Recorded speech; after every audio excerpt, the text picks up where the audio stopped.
En fait, je prends le métro chaque matin et c'est une expérience un peu.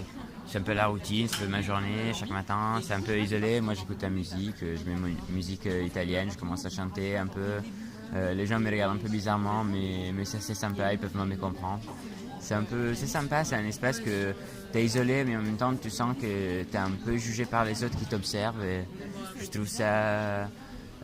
Au début, c'était agaçant parce que chaque matin, ça angoisse, ça met la pression, ça met le stress, mais au bout d'un moment, tu vois que ça détend. Avant d'arriver au boulot, à l'école, ça détend. Il y a toujours plein de gens, donc ça se bouscule pour rentrer. Et puis quand t'es rentré, tu te rends compte qu'il y a une place où il y a personne d'assis, tu comprends pas pourquoi. Donc tu vas t'asseoir et en face de toi, il y a ces deux vieilles un peu bourgeoises qui commentent leur magazine People qu'elles ont sur les genoux et elles sont un peu ridicules. Et elles ont dû payer le magazine 10 balles, mais elles veulent pas donner un centime au mec qui est là et qui a qu'une seule chaussure et qui fait la manche. En face, il y a ce gars qui s'est endormi et qui se rend compte qu'il a raté sa station. Il a l'air blasé. Puis moi aussi, je m'endors un peu et j'essaye de pas trop sombrer pour pas rater ma station pareil. Puis finalement, je sors et les gens qui veulent rentrer, ils te laissent même pas sortir du métro. Donc tu dois les pousser et puis tu descends et ça sent encore la pisse. J'ai eu la chance d'être un mec et une personne pas trop fragile, jeune, donc pour moi le métro c'est plutôt un lieu agréable. J'en profite souvent pour lire, donc j'emmène mon bouquin, je lis. Enfin, c'est un lieu un petit peu où ouais, je rêvasse, un moment de pas de repos je dirais, mais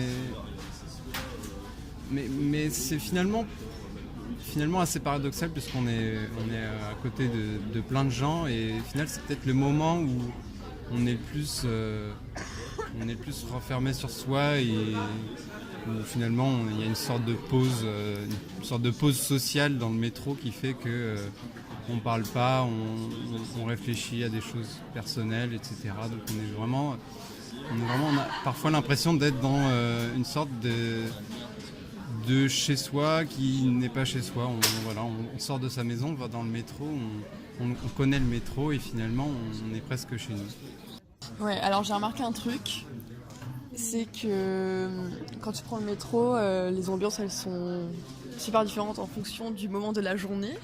Tu vois, genre le matin, tout le monde est super stressé, les gens ils marchent super vite, ils sont concentrés, ils vont au travail, tout ça. Et généralement quand tu rentres le soir, les gens ils sont, je sais pas, ils rentrent avec leurs collègues, avec leurs potes et tout.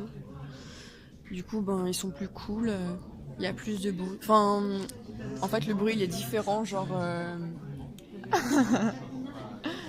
mais c'est vrai, genre... C'est des conversations, tu vois. Genre c'est des trucs cool, les gens ils rigolent, il y a de la musique, c'est joyeux, c'est la fête. Surtout la ligne 13, c'est vraiment pas top top. Mais bon, il y avait quand même toujours des gens un peu sympas qui avaient pitié de moi et qui me laissaient m'asseoir à leur place ou des choses comme ça. Et ça redonne un peu d'espoir parce que le métro, c'est vraiment horrible.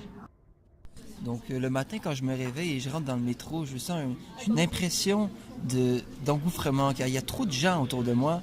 Il y a des gens qui parlent partout, ça pousse de tout bord. Moi, je dois transporter ma maquette et j'ai beaucoup de difficultés. Ça m'est arrivé la semaine passée de briser ma maquette, fait que j'étais en tabarnak. Mais quand il n'y a pas trop de monde, puis c'est en fin de soirée, j'aime bien prendre le métro. Ça me plaît un peu parce que ça me permet de relaxer, de regarder le paysage, tout ça. Donc, merci de mon écoute.